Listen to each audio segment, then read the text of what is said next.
don't know what's the median wage nowadays. Right now, the average income has gone up to about 35,000. That's where the poverty line is at. That's the poverty line, but the average income has gone up to about 55,000. So I think, well, that's not a lot of money, especially after taxes and your necessary living expenses. But I would say, you know, try to keep debt as limited as possible, because if you don't have debt, you can, you know, utilize that money to start putting cash aside. You should have a nest egg for yourself. If we're talking someone with the median income, you should probably have, you know, 3 to 6 months of living expenses set aside. And after that, you should be investing consistently from every single paycheck, a little bit. What do you think investment wise? 10% would be nice. 10% of your paycheck, of your net. Of your net income. And you can also include that from the gross. If your employer has a 401k and they're matching those contributions, and if they match 3, 4, 5, 6%, you can take that from your, you know, pre-tax. Those are some good numbers. Yeah, and then you can take that and match that, and then outside you just match you invest the additional. And that would be net. Numbers. For sure, those are good numbers. But you would also have to be able to have an employer who's matching your 401k.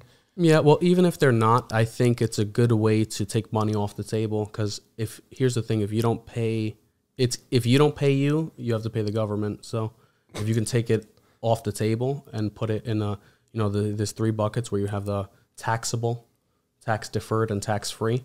So a 401k, employer-sponsored 401k, is traditionally a tax-deferred plan, which is a traditional 401k.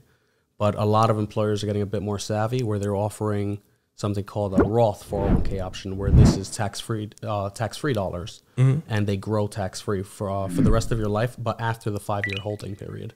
And that's definitely the way people should be going, to tax-free. So tax-free, would that be? What if you're an entrepreneur?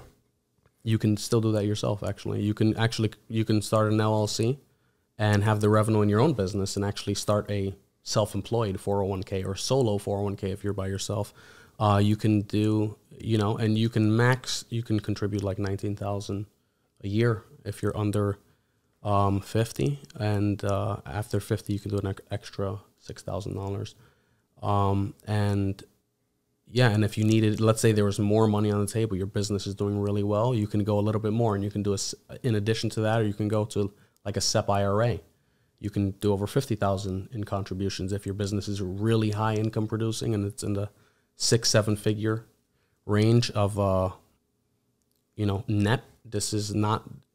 There's something called EBITDA. This would not be that, which is earnings before interest, tax, depreciation, and amortization.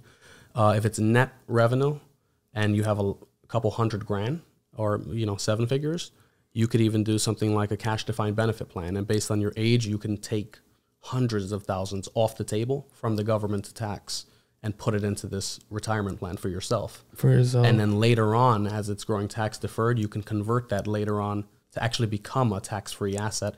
You'll just pay a initial tax on the conversion rate. But you would be taking a lot of money off the government's table, and who's going to use your money better than you? Yeah, so. Right.